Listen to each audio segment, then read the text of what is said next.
वालेकुम सलाम।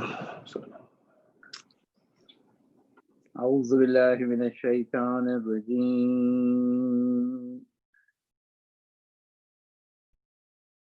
بسم الله الرحمن الرحيم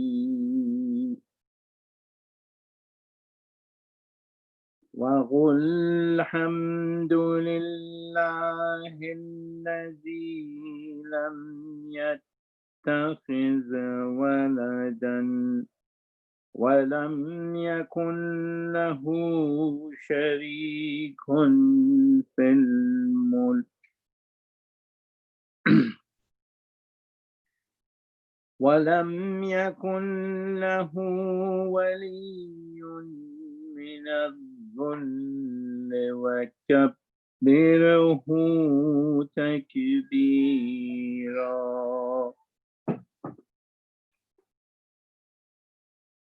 بسم الله الرحمن الرحيم الحمد لله الذي أنزل على عبده الكتاب الحمد لله الذي أنزل على عبده الكتاب ولم يجعل له عوجا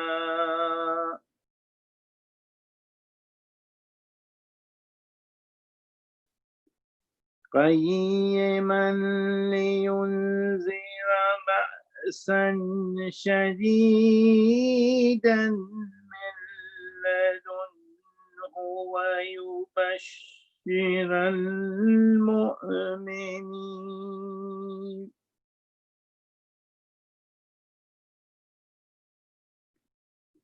الذين يعملون الصالحات أن لهم أجرا حسنا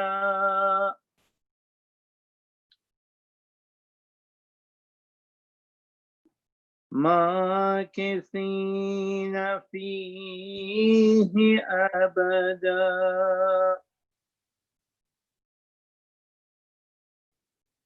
وينذر الذين قالوا اتخذ الله ولدا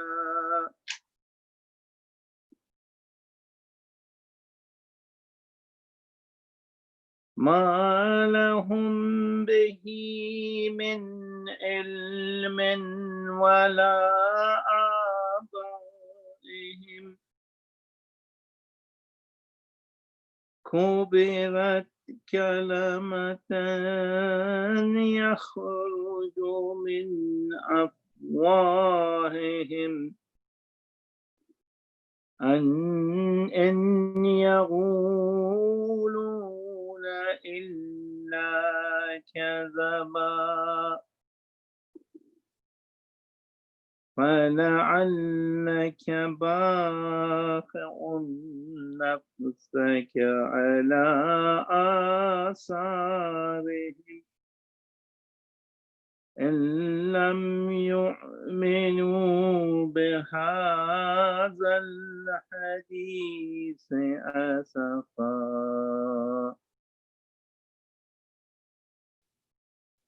إنا جعلنا ما على الأرض زينة لها لنبلوهم أيهم أحسن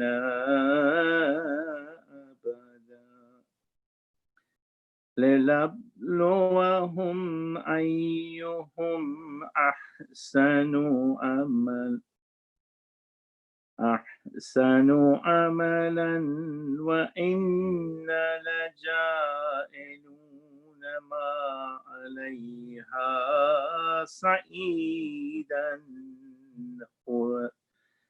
جروزا صدق الله العلي العظيم.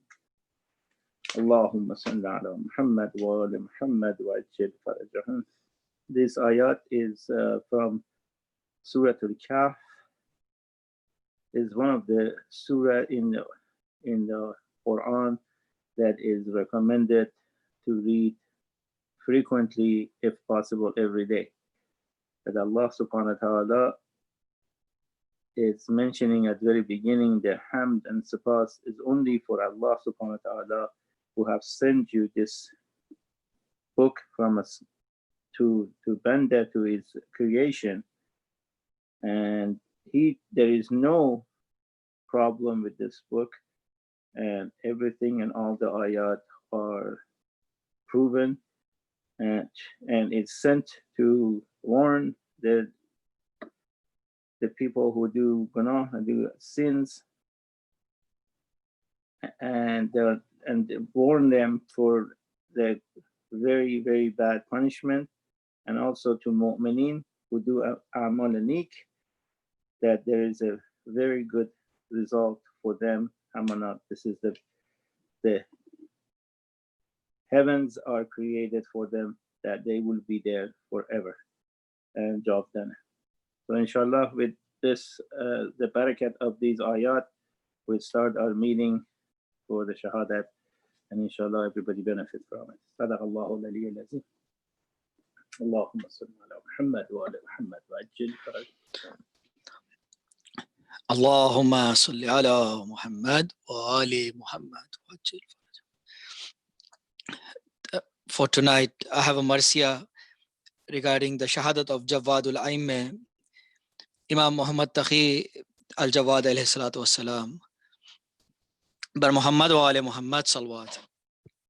Allahumma salli ala Muhammad wa ali Muhammad. Ibn Riza bhi sali ke rahe riza raha, سجادہ رسول پا شغل دعا رہا، ہر رنج میں زبان پا شکر خدا رہا، گنتی کے دوستدار تھے دشمن ہزار ہا، بدخواہ کتنے اس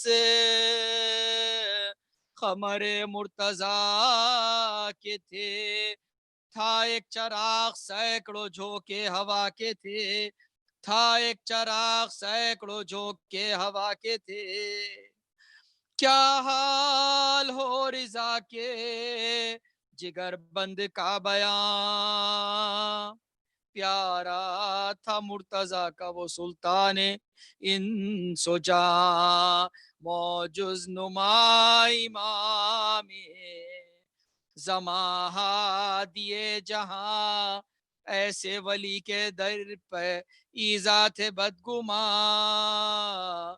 سوز و علم سے دل میں تھے چھالے پڑے ہوئے، تھے رش کے گل کو جان کے لالے پڑے ہوئے، تھے رش کے گل کو جان کے لالے پڑے ہوئے، لعنت خدا کی معتصم نابکار پر، بھیجا پیام چھوڑیے گھر آئیے ادھر، در پیش آ پھر ہوا بغداد کا سفر، پر اس سفر نے منزل آخر کی دی خبر، مظلوم کا یہ کوچ وطن سے عقیر تھا، مشتاق کنج قبر کا وہ گوشگیر تھا، مشتاق کنج قبر کا وہ گوشگیر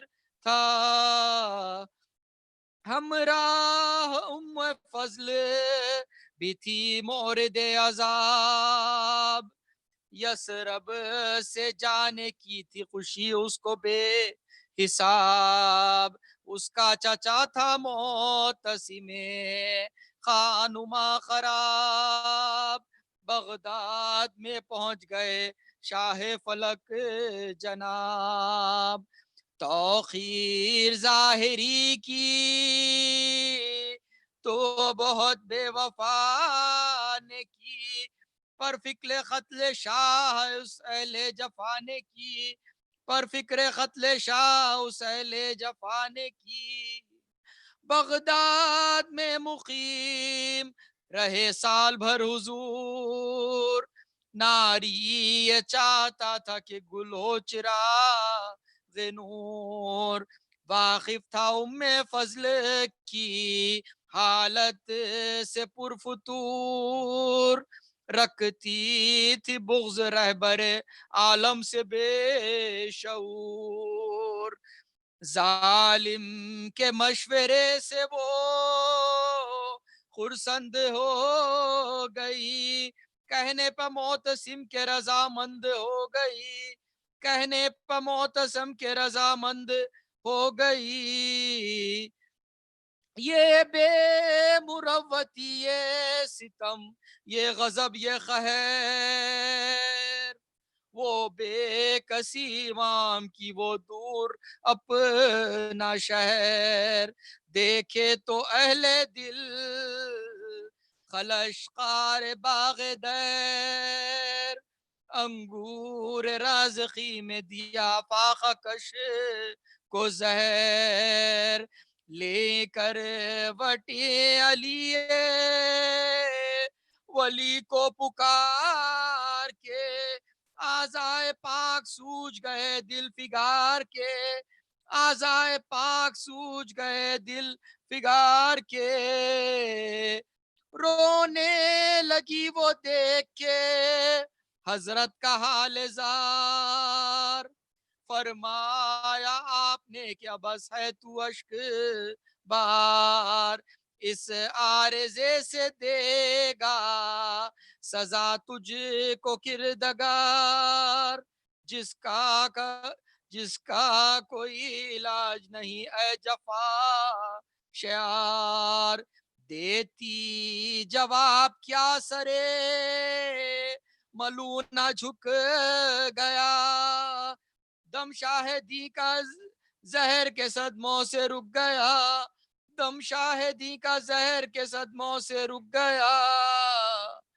تکلیف پائی چند شب و روز جل جاں گزر، تاثیر سم سے آگ تھی سینے میں مشتعل، وہ کرب وہ جگر کی حرارت وہ درد دل، ہوتا گیا رسول کا دلدار مزمحل. حاکم نے کی مدد نہ توجہ طبیب نے، آخر سفر کیا سوئے جنت غریب نے، آخر سفر کیا سوئے جنت غریب نے. کملا کے رہ گیا گلے تربو تراب کا، مرجھایا نونہال رسالت ماپ کا. دیکھا جوانا مرگ نے رنگ انقلاب کا، وہ موت بے کسی کی وہ موسم شباب کا، وہ موت بے کسی کی وہ موسم شباب کا. کیوں پیر چرخ جائے تعصف ہے یا نہیں، کم سن اماموں میں کوئی ایسا ہوا نہیں، کم سن اماموں میں کوئی ایسا ہوا نہیں.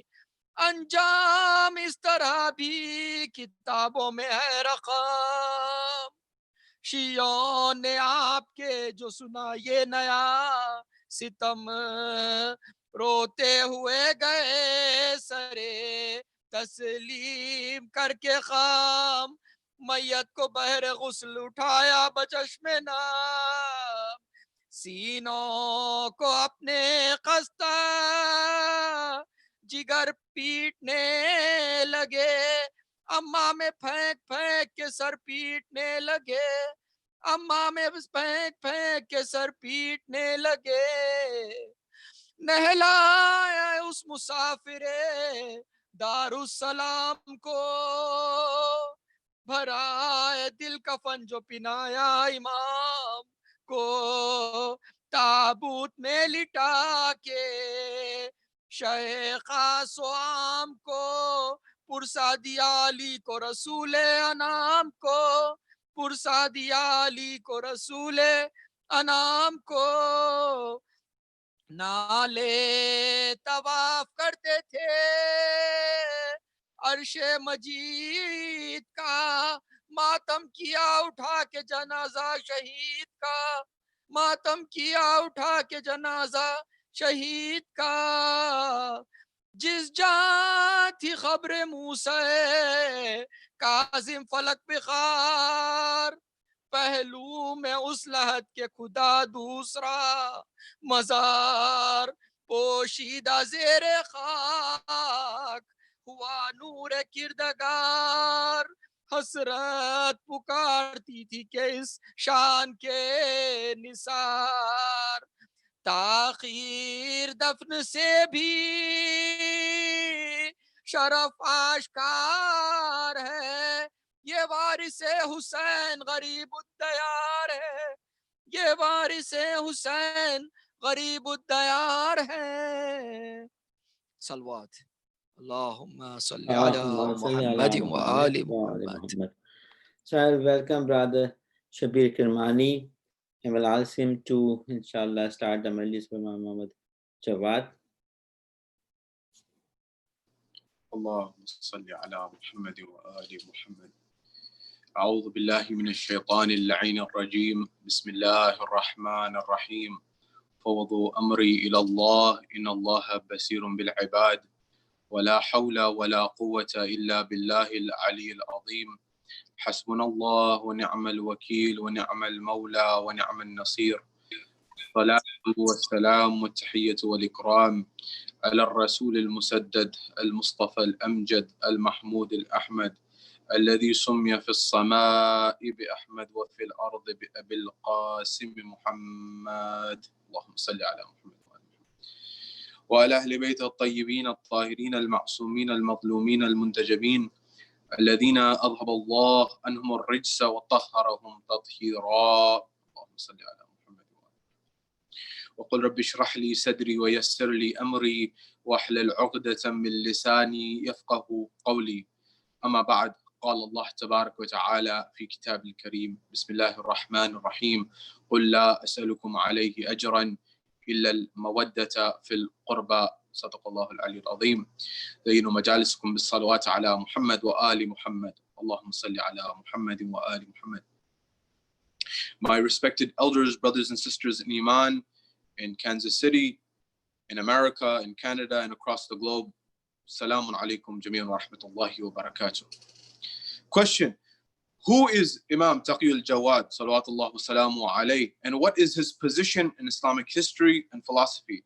Keep this question in the back of your mind, inshallah. We will return to it. We are told there is a moment in time when Ma'mun al-Abbasi is ruling, and at the moment in time, he is on his way and he is progressing towards an excavation towards hunting. When he is going towards this excursion of hunting, at one moment in time, he sees some children playing in the streets.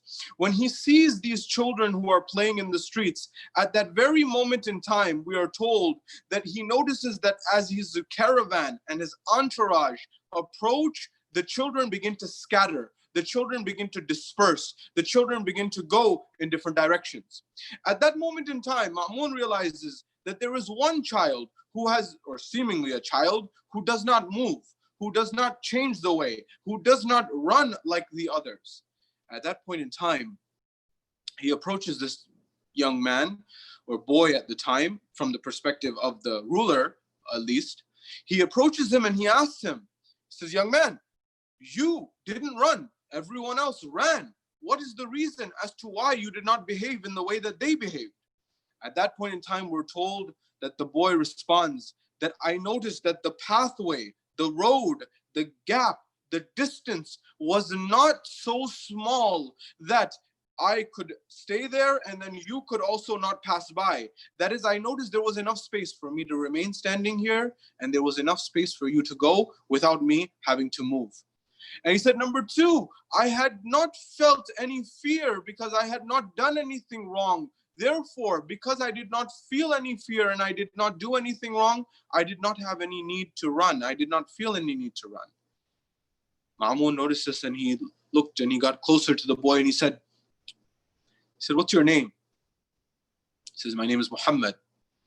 He says, son of who? He says, son of Ali. He says, son of who? And he continued on to the line. The title of is what? Ar-Rida.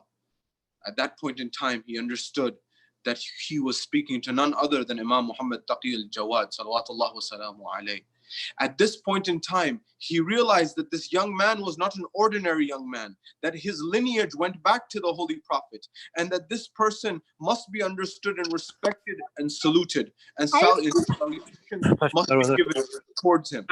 When this was realized, when this was made known, at that point in time, the whole dynamics changed in the eyes of Ma'mun. When we come here tonight to commemorate the great personality of Imam Taqi al-Jawad on his martyrdom anniversary, we will look and analyze and try to understand his personality in a number of ways. Number one, who is Imam Taqi al-Jawad and what is his place and position in Islamic history and Islamic philosophy? Number two, what is the age at which the Imam came to his appointment of Imamat and took on the mantle of Imamat? And also, once he came onto the mantle of Imamat, at that point in time, once he was there, what is the position of the Imam? Once he is in that position, what is it? Is it because is he too old for this position? Is he too young for this position? Does age have any bearing on this? Let us see the works of Sayyid al-Hakim on this issue so that we can understand if age has any relation to Imamat. The third level is trying to understand what are some of those personality traits that the Imam alayhi salam had that we can learn from and perhaps adopt in our own lives so as to benefit in our own lives from the generosity of the Imam, not only in terms of his finances, but his words and his letters to his followers. Number four, when we look at the Imam and his marriage to al-Fadl, when he married his wife, why did he marry this particular wife? And what was the result of it? What were the motivations behind it? What is the reason as to this, why this marriage came about? This is the fourth level of what we'll look at. And the fifth level of what we'll look at tonight, inshallah, is with respect to the tragedy of the Imam and what led to the demise of this Imam and how we can commemorate him and also learn jewels for our world today. In the world of COVID, in the world of injustice and inequality, how can we learn from the heart of the Imam alayhi salam, Imam al-Jawad, who is so generous in that time and in this era today. This is our schedule for the evening, inshallah. Sallu ala Muhammadin wa ali Muhammad. From wherever you may be, from the bottom of your hearts, send salutations on Muhammad wa ali Muhammad. Allahumma salli ala Muhammadin wa ali Muhammad.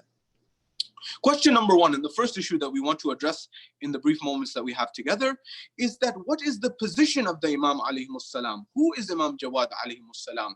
And how can we understand this Imam and understand that his stand and his position is just as exalted as any other Imam of Ahlul Bayt alayhi salam? That we must not in our minds have this mentality that there is Imam Amir al-Mu'mineen, that there is, for example, Imam al-Hussein alayhi salam, and then there is every other Imam, as if they are not at the same level. No, the reality is that our belief of Tashayyu', our belief of Shi'ism, is that any Imam, had they been in the position and the time and the space and the environment of Imam Ali alayhi salam, if Imam Jawad had been in the time and era and the space of Imam Ali alayhi salam, he would have done exactly what Imam Ali alayhi salam did. And if Imam Jawad was in the time and the space of Imam Hussein alayhi salam, he would have done exactly what Imam Hussein alayhi salam did. And the same level, if we look at the time and the space in which Imam Hassan alayhi salam existed, what Imam Hassan alayhi salam did, what is exactly what Imam Jawad would have done. You can interchange the Imams and they would have taken the same stand. Therefore, we revere, we honor, and every Imam had a very important and vital, pivotal role to play in the time and space in which they existed. And therefore, every Imam stand gives rise to the perfection that is the view of Shi'ism and Tashayyu'. Therefore, Imam alayhi salam, this story continues of Ma'mun. Ma'mun, we are told, after he sees the Imam in the streets, after he has the conversation, he gets intrigued by the intellect and the intelligence. Because remember, the father of Imam al-Jawad alayhi salam is the one who is known as Alim Ali Muhammad, the scholar of Ali Muhammad. Imagine, in a family where even the enemies of Ahlul Bayt said that every individual there at least is a scholar. That family, Ali Muhammad, is the 8th Imam. Why? Because he was able to express his knowledge more than others. Therefore, this Imam understood that the impact that he had on Ma'mun was astronomical. Nonetheless, Ma'mun goes on his hunting trip. And when he goes on his hunting trip, as you still see today in many parts of the world, in particular the Middle East, they have falcons for hunting. In fact, this is a big art. I remember I was on a flight not too long ago, well, before the COVID era, we'll say, and it was a Middle Eastern airline.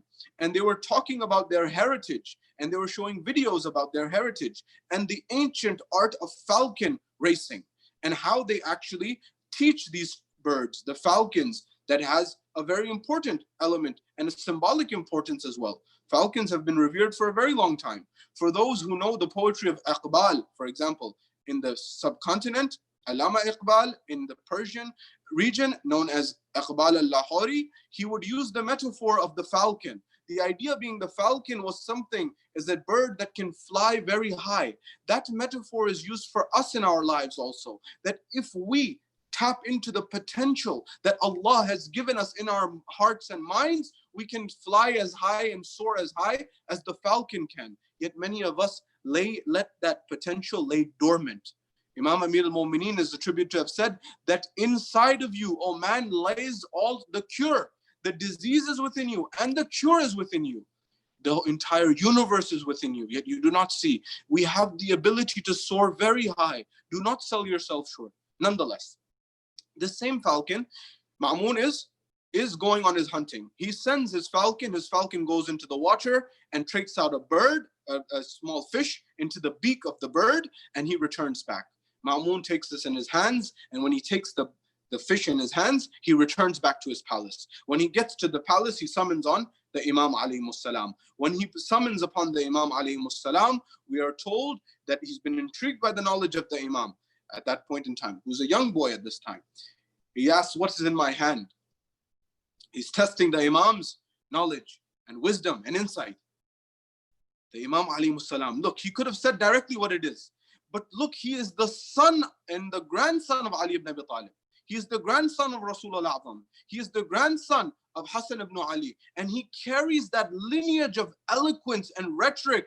And the one who is the grandson of Sahib Nahjul Balagha, what is this? He uses the beautiful analogy and metaphor and the phraseology that he uses.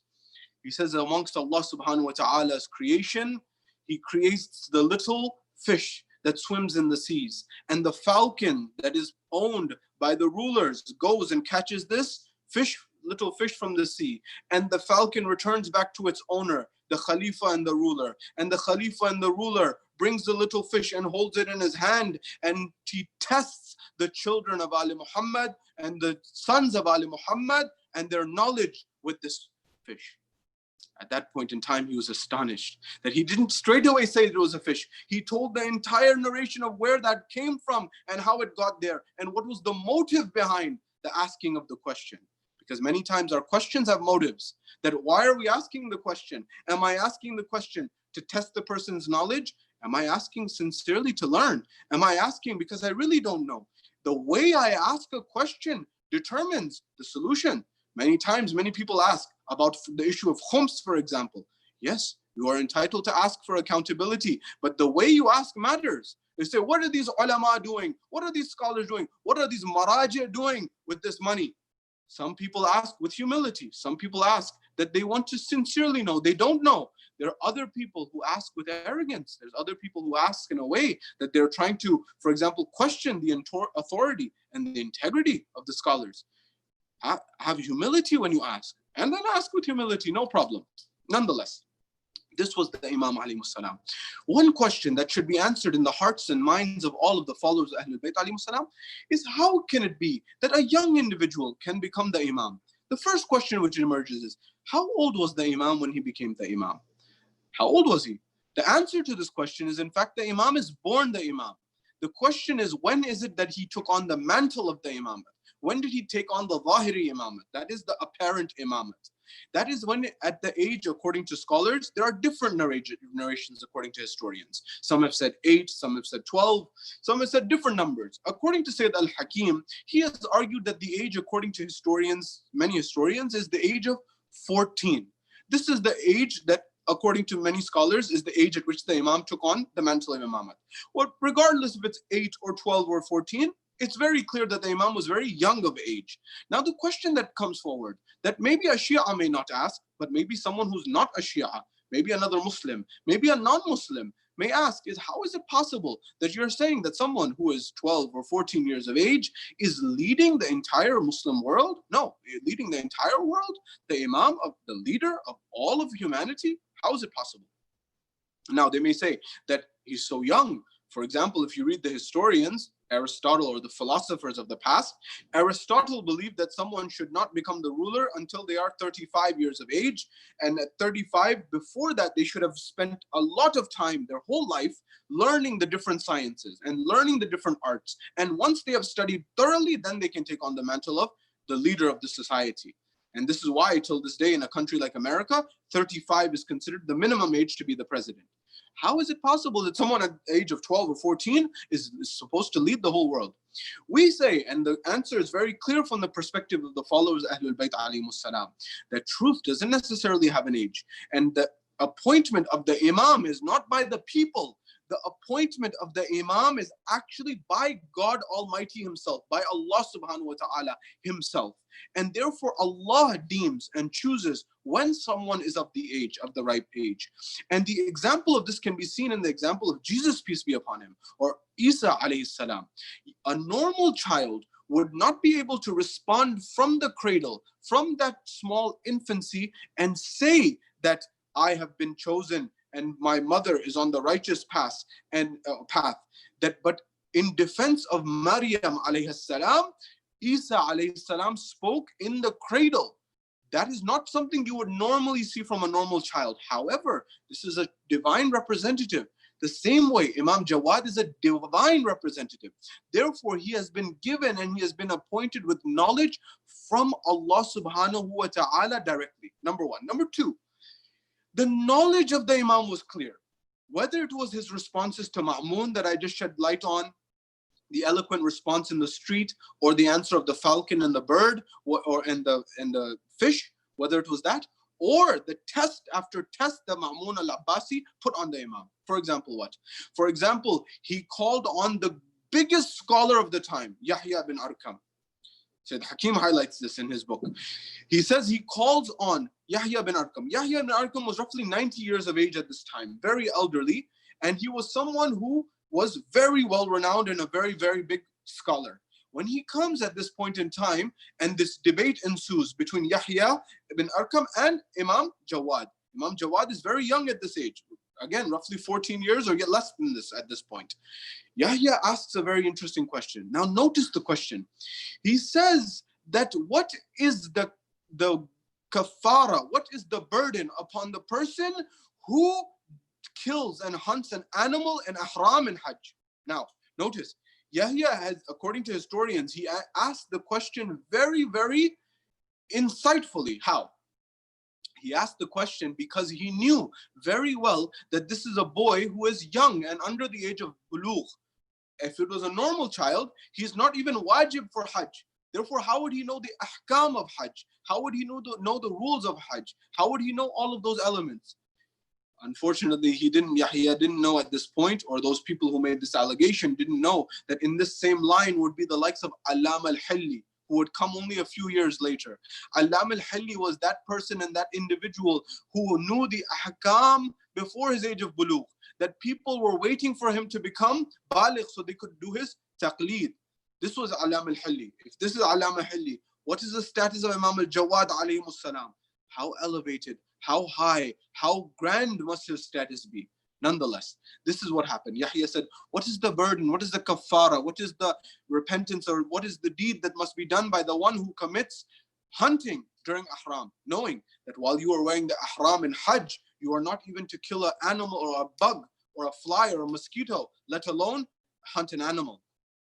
At that point in time, any other child would say, I'm not even baligh, I'm not even wajib, I don't know. Look at what the Imam alayhi salam says. The Imam says, your question is incomplete. Your question is not complete. You have not even clearly identified what it is that needs to be done. There's so much more that you have to address. He said, what do you mean? He says, was this person, what area in Mecca was he? For example, was he actively hunting or it was a mistake? Was he repentant or not? What was the circumstance in which, the time, the space, the environment? He asked a whole series of questions and says, your question is incomplete. At that point in time, Yahya and all those understood that this was not an ordinary young man. This was a young man who had been divinely appointed and had been given guidance from Allah subhanahu wa ta'ala himself. So number one, appointment is from Allah subhanahu wa ta'ala. This is not an ordinary child. This is not a child like yours and I's. This is a child who's been appointed by Allah, or a young man who's been appointed by Allah. The same way Isa was appointed and spoke from the cradle, the same way Imam Jawad alayhi salam. Number one. Number two, the knowledge of the Imam at a young age spoke for itself and gave the dalil and the proof and the evidence beyond a shadow of a doubt. The next level with respect to the Imam alayhi salam, and when we analyze and we try to understand his personality, is with respect to what are some of the traits that the Imam alayhi salam had? What were some of the personality traits that the Imam had that we can learn from? And one of the traits is the generosity, the humility of the Imam alayhi salam. What do I mean? We're told there's a moment in time where the Imam alayhi salam, he in his persona, in his personality, look at how he is. The Imam alayhi salam, he was to be married to al-Fadl. This is at the will of Ma'mun. Ma'mun, now we want to address this question of why did Ma'mun want his daughter to marry the Imam alayhi salam? Did Ma'mun have any affection for the Imam? Did he care about the Imam?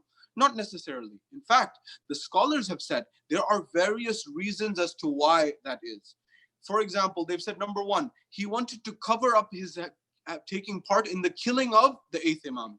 That people will say that if I marry my daughter to Imam al-Jawad, therefore no one will ever think that I had the 8th Imam killed. This is one motivation that has been put forward. Another one is that Ma'mun was impressed with the knowledge of Imam Jawad, and this is why he wanted to do it. There's debate on this issue.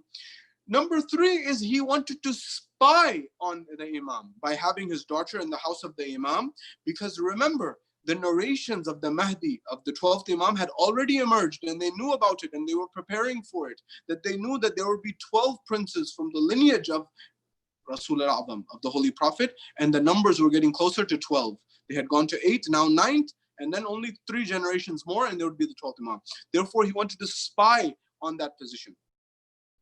There's a fourth narration, or fourth hypothesis. The fourth hypothesis is that he wanted to entice the Imam to sin. Of course, the Imam is much above any type of sin. The fifth thesis, or the fifth hypothesis, is that he wanted the 12th Imam, Imam Mahdi, the 12th Imam, to be born from the lineage of his own family. The idea here being that if the 12th Imam was born from the lineage of Ma'mun, that means Ma'mun's descendants would be exonerated and they would not be killed by the 12th Imam, because they knew that the Imam will bring justice on earth, and he will bring equity on earth, and he will bring fairness on earth. And when he brings justice and fairness and equity on earth, then as a result of this justice and fairness and equity on earth, as a result of it, you will find that he will not kill his own family members. If he will have some humility towards them, he will have some affection towards them, and therefore he will be able to do all of this. So all of these theories and all of these hypotheses were there. And thus the wedding happened. Now, al-Fadl is from the royal family, quote unquote. The royal family, you know, in this world that we have. For example, you'll notice if you've seen the news in the past several months to years, the royal family in, for example, the United Kingdom, and all the attention around this family. And for example, similarly was the situation of the Imam at that time. He had married now into the royal family. And because he had married into the royal family, at that point in time, there were questions around the demeanor. The Shias, some of the companions in their mind, they had that maybe the Imam has changed. Pay close attention to what I'm about to tell you. This is vital. That the Imam is someone who is mansus min Allah. He has been appointed from Allah subhanahu wa ta'ala. Proof here. Dalil here. How? We're told that a Shia, a companion of the Imam, a Shia of the Imam, he had a thought in his heart. He had an idea in his heart and mind. He said, the Imam who used to sit with us, the Imam who used to be close to us, the Imam who used to be part of us, this Imam has now married into the royal family. Now that he is married into the royal family, he must have changed. He might have changed. He asked for attendance with the Imam. He asked for the ability to sit with the Imam. He asked for the permission to visit the Imam in the royal palace. Now, when he asked for permission, the Imam himself, by the way, in Baghdad and then later in Medina, he wanted to stay in Medina and Baghdad. He wanted to stay in the most humble of abodes, most humble of places. Nonetheless, when he asked the Shia asked to meet the Imam obliged. He said, yes, visit us, please do. You're welcome to. When he visited at that point in time, the Imam greeted him, had him sit down with the utmost of respect. Now remember, this companion has in his heart that the Imam may have changed because he's now in the royal family. He's now royal, quote unquote, as if he wasn't royal before. Nonetheless, at that point in time, he says that the Imam alayhi salam called for his servant to give water to his Shia guest. He says, you look thirsty, you look parched, you look like you've come from a long distance. Let us get you some water. At that point, he points to his servant. He says, oh, servant, can you please bring water for our guest? He says it one time. No response. The Imam alayhi salam says after a moment, he says, can you please bring water for our guest? There is no response. After another time, he says, can you please bring water for our guest? No response. The Shia is watching this. He may be thinking to himself, the Imam has servants now, servants not responding, his ego, maybe he has ego, whatever, because people think the Imam is like them. The way they think is the way the Imam thinks. Hasha lillah. Nonetheless, at that point in time, he notices the Imam himself stands up. The Imam himself gets up. When the Imam himself gets up, he proceeds towards what we would call that area to get the water, and he goes to the water fountain, if you will, and he pours out the water in a glass and comes back, and he gives the water to his guest. The guest stands up, he's startled, he says, Imam, you went to get water for me, who am I? He says, you thought we would change, you thought our heart is changed? He says, you think this has value in our eyes? This place, these palaces? They have no value. He's the grandson of the person, Ali ibn Abi Talib, Amir al-Mu'mineen, who says, his companions passing by, when after years Ali ibn Abi Talib is finally given his apparent khilafah, he says, what do you think is the value of this shoe? This shoe that Ali ibn Abi Talib, the sandal that Ali ibn Abi Talib had patched up and patched up and patched up the holes of it and put it together stitch after stitch. He says, what's the value of the sandal shoe? He said, Amir al-Mu'mineen, there's no value. You will not be able to sell it. Maybe you even have to give somebody money for it. He says, the value of this khilafah in my eyes is less than this shoe. I only took this to establish justice on earth. I have no need for this position, nor do I have any want for this position. It is only that Allah has entrusted this responsibility to me. This is the same view that Imam al-Jawad alayhi salam had. But you may say, this is Imam Jawad. He's too high. His status is too high. His position is too high. His being is too high. What about the scholars? By the way, this humility will help you not only here, the humility will help you in every aspect of life. Leadership is based on this level of humility, intellectual humility, humility of life. To have humbleness will give you betterment in your life. Believe me when I tell you this. How many times in our world we see arrogant leaders at the global level, at the national level, at the state level, at the local level, at every level, that people who are not willing to follow, for example, the science in our modern world and are willing to put the lives of innocent people on the line in order to win politics, and play politics. I don't take any names here. You fit the bill where it fits. What I'm saying here is that people's lives are on the line. Will you have the humility to say that I must do what is true, I must do what is right, I must do that which is the proper thing to do, and I not When will our world listen to the truth, the objective truth? That there are conversations now, for example, that people are saying we must open up the schools physically, for example. What is the view on this? We should follow the experts in that space. And this is not my view necessarily. Even Plato, Aflatun, you go 2,000 years ago, he was against democracy for this very reason. He said democracy everywhere is mob rule. Why? He said that in democracy many times, I'm not only saying this, Winston Churchill said this, that democracy is the worst form of government, except everything else has been tried. Now, I'm not saying that democracy is bad. What I'm saying is because every time anyone else has ruled over society, we've had injustice because they've been tyrants. But what Aflatun was saying, that you should ask the experts, the people who are medical experts, they should be making the decisions on medical matters, not people who are experts in, for example, politics or law. It should be the experts in the field who tell the answers. Our society has not seen justice except on 2 occasions, and it will not see just philosopher kings. Plato said, our society will not see justice until all philosophers become kings and all kings become philosophers. What was he saying? He says, until all the most wise people and educated people are ruling, and all the ruling people become the most wise and educated people, until that time, we will not know justice in society. And this is exactly what Rasulullah was, and this is exactly what Amir al-Mu'mineen was. These were the 2 just philosopher kings of society and history. And we will not see this again until Imam Sahib al-Asri wa Zaman returns in our society, in our world.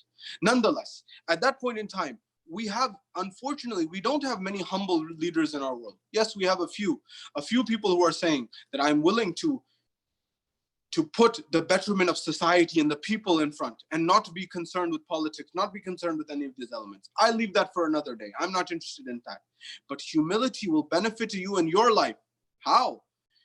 One of the elements, if you read the works of Jim Collins, and a researcher on leadership, he says there are 5 levels of leadership. And Maxwell says similarly, there are 5 levels of leadership.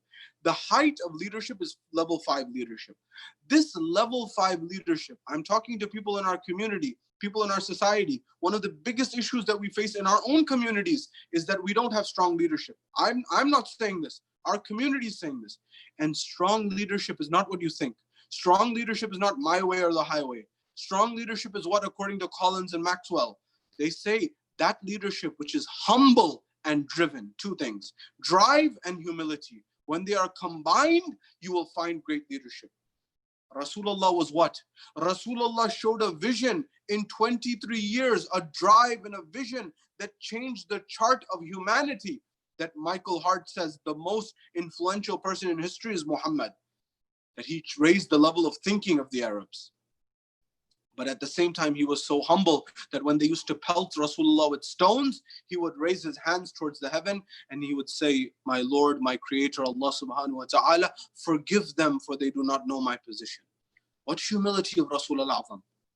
What humility of the Holy Prophet. This was the level of the grandeur of the Holy Prophet. So humility will help you in this world and in the next. The second level, Google, the company that spends so much money, so much time, so much resources on trying to find the solution to the world's common workplace problems. And everyone in the world wants to work there. And I'm not saying this, the research from Harvard and other institutions has shown that before people used to go to banking and they used to go to consulting after they graduated from Harvard and got their MBA. Now they go straight westward to Silicon Valley, to the likes of Google. Google does a lot of research on human resources. Google does a lot of research on its people, and it finds, and for leaders and managers, it looks for one particular trait that's very valuable. What is that trait? The trait of humility in leadership. Why? Because humble leaders bring out the best of their teams. Humble leaders bring out the best aspects of their teams. They're able to say, I don't know all the answers, but the people on my team, they may be able to help us get to better answers. Nonetheless, humility in leadership. You may say the Imam is too high. I'll give you the example of our scholars. Ayatollah Burjardi, who didn't live too long ago. He was living in the 1960s. Ayatollah Burjardi, he visits, we're told a moment in time where he visits Qum. When he visits Qum, we are told at that moment, Allama Nahrawandi, who used to lead, visits Mashhad. When he visits Mashhad, Allama Nahrawandi used to lead the salah, the prayer in Mashhad, in the haram of Imam al-Rada alayhi salam. When he heard that Ayatollah Burjaddi has visited, when he heard, at that point in time, we're told that he allowed Ayatollah Sayyid Burjaddi to lead the Salatul Jama'ah, to lead the Salat. At that point in time, Allama Burjaddi, Ayatollah Sayyid Burjaddi led the Salah. When he led the Salah, some time later, this Salah ended. Some days later, some weeks later, some months later, some years later, we are told that Allama Nahrawandi says, I went for the pilgrimage and the ziyarah towards Najaf al-Ashraf, to the shrine of Ali ibn Abi Talib. When I went to the shrine of Ali ibn Abi Talib, there was Ayatollah Abul Hasan al-Isfahani. Ayatollah Abul Hasan al-Isfahani was such a scholar that we have narrations that he received communication, a letter from Imam Sahib al-Asri wal-Zaman. From the 12th Imam himself, he received a letter. And in that letter, it says, make yourself available to the people. Majaliska fit tahliz, and sit in the street, in front of the people. Make yourself accessible and answer the questions of the people, and we will help you. The Imam alayhi salam says, we will help you when you make a mistake, when you make an error. This person, the Imam is saying to Abul Hasan al-Isfahani, make yourself available to the people so that you can help them, and we will help you when you are not able to help them. This person, Abul Hasan al-Isfahani, Allama Nahrawandi says he used to lead the salah in Najaf al-Ashraf at that time. When he heard that I, Nahrawandi, have come to Najaf al-Ashraf, he said that Nahrawandi, you will lead the salah in the haram of Ali ibn Abi Talib. Allama Nahrawandi said, I lead the salah in the haram of Ali ibn Abi Talib, where you, who the 12th Imam himself has said, you make yourself available to the people, to you, Abul Hasan al-Isfahani, you tell me, how? Hassan didn't say that. At that point in time, Allama Nahrawandi was going for takbir. He heard, Allama Nahrawandi says himself, I heard from the Zarih, from the shrine of Ali ibn Abi Talib, Imam Amir al-Mu'mineen, that, oh Nahrawandi, you gave honor to my grandson, Burjaddi, and allowed him to lead salah in the haram, in Mashhad. I am now honoring you to allow you to recite salah and lead salah in my haram in Najaf al-Ashraf. Allahu Akbar. This Burjaddi, at this point in time, we're told he is giving a dars. He's teaching a class. And when he is teaching his class in the Hawza, we're told there's a moment in time. Burjaddi, imagine, Ayatollah Burjaddi. Today we have Sayyid Sistani. Before Sayyid Sistani, you had the likes of Sayyid Khouy. Before Sayyid Khouy, you had Sayyid Hakim. Before Sayyid Hakim, you had Ayatollah Burjaddi, the Alam Marja of the time. He's giving his dars in the Hawza al-Ilmiyah. He's teaching his class. A student gets up. When the student gets up, he begins to object to what Ayatollah Burjaddi is saying. When he begins to object to what Ayatollah Burjaddi is saying, at that point in time, Ayatollah responds to him. A few moments later, he gets up again and objects again. Allama or Ayatollah Burjaddi responds to him again. Ayatollah Burjaddi responds to him again. When Ayatollah Burjaddi responds to him again, the third time he gets up and objects, the Imam the Ayatollah Burjaddi harshly rebukes him. He says, sit down. At that point in time, when he said this, he said, instantly I felt remorse. Ayatollah Burjaddi says, instantly I felt remorse and regret. When he said I felt regret at that point in time, the class ended. When the class ended, he said, I want to know where that student lives. They told him. He went to that student. He took his cloak and he said, today I spoke to you in a harsh tone. Can you forgive me? At that point he says, Ayatollah, you are a teacher. You are the leaders of the Shia. You are the leader of the Shias right now. Who am I? He says, no. At that point in time, we were told, no, not here, not now. Tomorrow in class again. He says, I disrespected you in front of everyone. I must honor you in front of everyone. The same way I've taken your respect, I must return it to you. The next day in class, we were told in front of everyone that Ayatollah kisses his hand, gives his cloak, his qaba, he gives it to him, kisses his hand, and he gives him 500 tu'man, and he says, and he gives it to him, and he says, do you forgive me? The very next day, he begins to fast as atonement, to forgive, to seek forgiveness for what he did. Allahu Akbar. In fact, no one could blame Ayatollah for what he did. But look at the humility of the scholar. Look at the humbleness of the scholar. You and I, what is our arrogance? Sometimes with our loved ones, sometimes with our family. And I know I'm saying this in an environment of COVID-19, where we are seeing a rise of fights. We're seeing a rise of arguments. We are seeing a rise of people pointing out in their families, you didn't do this right, you didn't do this right, you didn't do this well, you didn't do this. And they nitpick on little things. I tell you, my dear brothers and sisters, adopt the humility of the scholars and you will get peace in your life. You will get tranquility in your life. You will get a level of satisfaction in your life, which you will have not seen before in your life. Adopt this and you will get peace. I know there are people suffering in today's world. There is isolation. There is lockdown. You haven't seen loved ones. You haven't seen family members. But learn from the Ahlul Bayt. Learn from the students of the Ahlul Bayt, the scholars, so that you can have peace and tranquility in your mind and your hearts. Be generous the way the Imam was generous, not only with your income, with your words, with your kindness. I say this because we are told that the Imam was so generous. He was Imam Taqi Jawad, not only Jawad with his wealth, but Jawad with his being. How? You know, when you and I go through difficulties, we go through hardships. Life will be difficult. Life will have hardships. There will be divorce. There will be hardship. There will be losing loved ones. There will be difficulty after difficulty. The Imams had difficult lives. Our scholars have difficult lives. But you and I will also. A follower of the Imam alayhi salam, we are told he lost his son in a young age. His heart was broken. He writes a letter to Imam al-Jawad.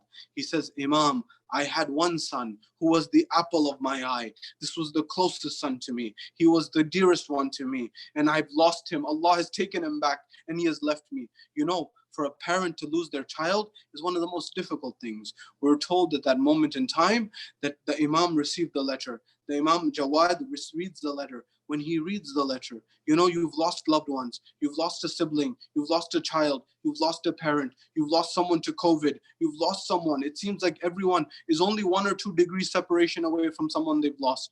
The Imam read it and he began to write and respond. Imagine, the Shia is writing the letter to his Imam and the Imam is writing the letter back. The Imam says, do you not know that Allah subhanahu wa ta'ala, he takes the most beloved from the property and from the children so as to reward the one who has suffered. Allah will give you an abundant reward. And I pray that Allah, the Imam is saying, I pray that Allah strengthens your heart and he strengthens your being and he blesses you with another child. The Imam is doing dua for him.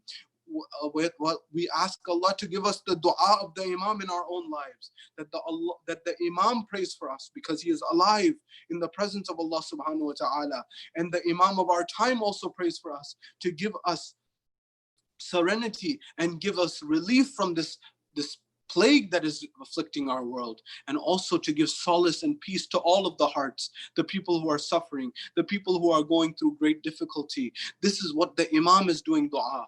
Another Shia also wrote a letter and said, my Imam, I lost my son who was the closest to me and Allah took him away from me. And he wrote this heartbreaking letter to the Imam. The Imam showed his generosity with his words. Imam Jawad alayhi salam, we are told, he takes his pen and he says, do you not know that Allah has kept a great reward for you? Allah has kept a great blessing for you. He takes the most beloved from you, but he rewards you with the most beloved, with this love and affection. So be patient and know that there is a great reward for you. This was the position of the Imam alayhi salam. The Imam alayhi salam went through a difficult time. He married al-Fadl, the wife of the Imam, the daughter of Ma'mun. One of the reasons, there were several reasons. One element that emerged was Ma'mun wanted the 12th Imam, as I mentioned before, he wanted the 12th Imam to be from his lineage. Also, we are told that there was, once this happened, this brother of al-Fadl, that is, as to understanding what was going on here, the brother of al-Fadl, that is the son of Ma'mun, wanted that this Imam is not from the family. He was against this marriage. And so on top of this, he had a problem with this. The third level of this, we are told that al-Fadl, when she married the Imam, she came from a royal family. She used to give a hard time to the Imam. And she would say that I come from a royal family and I want this lifestyle. And what is it that you have done to me? And how have you denigrated and lowered my position and my prestige? The fourth level, we are told, the scholars had a problem with Imam Jawad after the marriage. Why? The scholars had a problem because Imam Jawad, even though he was very young, he would defeat the scholars in an open public environment and their ego would be hurt. Remember, humility. They didn't have humility. Their ego would be bruised. Their ego would be harmed. And therefore, they wanted that this Imam is eliminated. At that point in time, they began to plot and they began to make a strategy. And they said, why do we not poison the Imam? Why do we not lace the grapes and the fruit with poison and give it to him? Al-Fadl decided at that point in time that she will deliver the grapes. They said, deliver these grapes to the Imam and he will eat it. And at that point, he will be departing from this world. The Imam alayhi salam, he knew he was a divine representative. When he was a divine representative, he saw the fruit and he saw the fruit that had been brought in front of him. And he said to his wife, Al-Fadl, he said, you are making a grave mistake. You are making a great mistake and you will regret this mistake. And history writes, she regretted this mistake a lot much later. But Allah knows what was the hikmah. At that point in time, the Imam tasted the grapes. And when he tasted the grapes, or the fruit, when he began to taste it, the blood and the poison began to mix in the body of the Imam. The poison began to seep through the blood of the Imam. The Imam alayhi salam, he began to become unwell and his holy soul began to tremble and began to take and leave his body. When this began to happen, at that point in time, we are told that the 10th Imam was there to give ghusl and to give kafan to the Imam. But there is another Imam, 1,000 salam. There is no comparison. Every Imam has a great tragedy. Salam on Imam al-Jawad. Salam on the poison. Salam on the Imam who bore the poison that went through his body and the difficulty. But Imam Jawad, I say 1,000 salams on you. But there was someone else. Your grandfather Hassan al-Mujtaba. We are told that Imam Jawad, at least you are able to be buried in the vicinity of your grandfather Imam al-Kadhim alayhi salam, in Kadhimain, in Baghdad, right by him. But who is this Imam who wants to be buried by his grandfather Rasulullah? And when he is going and they are taking his body, Zainab is watching, Hussein is watching, Ali Muhammad are watching. The arrows begin to pelt the body of Imam al-Hasan al-Mujtaba after he has been killed. And the arrows, they say, we will not let you bury him next to Rasulullah. They have to remove the arrows. Zainab is crying and they are removing the arrows and they are not able to bury Hassan al-Mujtaba. They have to bury him away from Rasulullah. But all of the salams together on Aba Abdullah al-Hussein, Imam al-Hussein, who is not by Rasulullah. He is not by Amir al-Mu'mineen. He is not by Hassan al-Mujtaba. Imam al-Rida, the father of Imam Jawad himself says, do not call me Gharib al-Ghuraba. There is one Gharib al-Ghuraba. Aba Abdullah al-Husayn ibn Ali ibn Abi Talib. He was the one whose ghusl was his own blood and his kafan was the dust of Karbala. Salam on you, Imam al-Jawad. And salam on you, Imam al-Hadi, who buried Imam Jawad. You were able to bury him. But who is Imam Sayyid al-Sajjad, who buried his father? He says, Jaber, when he met him on Arba'in, he says, Jaber, do you know what broke my heart? He says, what? He says, Yabna Rasulullah, what broke your heart? He says, Jaber, after Ashura, on the night, they took the horses and they trampled over the body of my father, Aba Abdullah. Jaber, I heard the bones of my father breaking under the hooves of the horses. Jaber, I couldn't do anything to help. سيعلم الذين ظلموا أي منقلب ينقلبون إنا لله وإنا إليه راجعون صلى الله عليك يا أمير المؤمنين صلى الله عليك يا فاطمة الزهراء سيدة النساء العالمين صلى الله عليك يا حسن المجتبى السلام على الحسين وعلى علي بن الحسين وعلى أولاد الحسين وعلى أصحاب الحسين. Allah, we ask you by the wasta, by the wasila of Imam al-Jawad alayhim salam, allow us to have generosity in our lives. Allow us to have humility in our lives. Allow us to have peace in our lives. Ya Allah, allow us to learn from the knowledge and the legacy of Imam al-Jawad alayhim salam.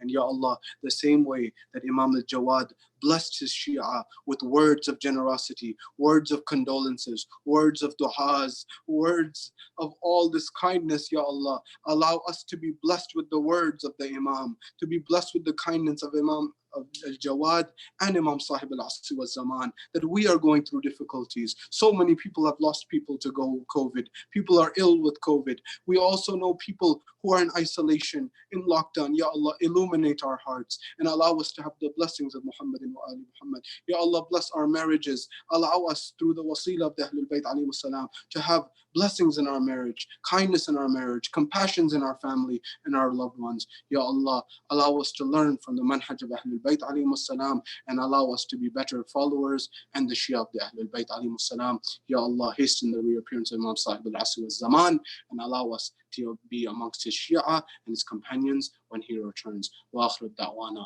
anil hamdu lillahi rabbil alameen. Matame Hussein. Ya Hussein, Ya Hussein, Ya Hussein. شیعوں کا تھا یہ بیاں ہائے تقی ہائے ہائے شیعوں کا تھا یہ بیاں ہائے تقی ہائے ہائے ہائے امام زمان ہائے تقی ہائے ہائے شیعوں کا تھا یہ بیاں ہائے تقی ہائے ہائے شور مدینے میں ہے روتے ہیں چھوٹے بڑے شور مدینے میں ہے روتے ہیں چھوٹے بڑے ہائے شہ انسو جاں ہائے شہ انسو جاں ہائے تقی ہائے ہائے شیعوں کا تھا یہ بیاں ہائے تقی ہائے ہائے آپ کی تھی کیا خطا زہر جو بے دین دیا آپ کی تھی کیا خطا زہر جو بے دین دیا اے شے کون و مکان اے شے کون و مکان ہائے تقی ہائے ہائے دیکھ لئی معتصم آپ کو افسوس ستم دیکھ لئی معتصم آپ کو افسوس ستم کر دیا خالی جہاں کر دیا خالی جہاں ہائے تقی ہائے ہائے شیعوں کا تھا یہ بیاں ہائے تقی ہائے ہائے شیعوں کا ہے کون اب ہو گیا کیسا غضب شیعوں کا ہے کون اب ہو گیا کیسا غضب کیوں نہ ہو گر یہ کنا کیوں نہ ہو گریا کنا ہائے تقی ہائے ہائے کیوں نہ ہو گریا کنا ہائے تقی ہائے ہائے شیعوں کا تھا یہ بیاں ہائے تقی ہائے ہائے سرور عالی نسب سمجھا نہ وہ بے ادب سرور عالی نسب سمجھا نہ وہ بے ادب آپ کو احمد کی جاں آپ کو احمد کی جاں ہائے تقی ہائے ہائے شیعوں کا تھا یہ بیاں ہائے تقی ہائے ہائے ہائے امام زمان ہائے تقی ہائے ہائے یا حسین یا حسین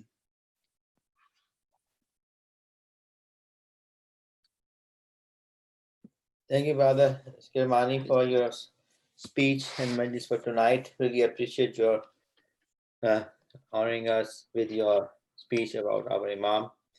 Thank you. And this last, before we start the program, just a reminder for Dawai Tawassul tonight at 7:30. So please, inshallah, log back again at 9:30 for Dawai Tawassul and the Ashura by Brother Mustafa and Brother Muhammad. Thank you, everybody. Assalamu alaikum. زيارات إن شاء الله تعالى. Yeah. السلام عليك يا أبا عبد الله، السلام عليك يا ابن رسول الله، السلام عليك يا ابن أمير المؤمنين وابن سيد الوصيين، السلام عليك يا ابن فاطمة الزهراء سيدة النساء العالمين، السلام عليكم سائر الشهداء كربلاء، خصوصا سيدي مولاي أبا الفضل العباس يا ابن أمير المؤمنين. السلام عليكم ورحمة الله وبركاته. السلام عليك يا غريب الغرباء، السلام عليك يا معين الضعفاء والفقراء، السلام عليك يا سلطان يا أبا الحسن يا علي بن موسى أيها الرضا، السلام عليكم ورحمة الله وبركاته. السلام عليك يا صاحب الأسر والزمان، السلام عليك يا شريك القرآن، السلام عليك يا إمام الإنس والجان، عجل الله تعالى فرجك وسهل الله تعالى مخرجك وزهورك. السلام عليك وعلى آبائك الطيبين الطاهرين. السلام عليكم ورحمة الله وبركاته. صلوات اللهم صل على محمد وآل محمد. Inshallah, we'll see you all at 9:30 for the Tawassul and Zayat Ashura, inshallah. Inshallah.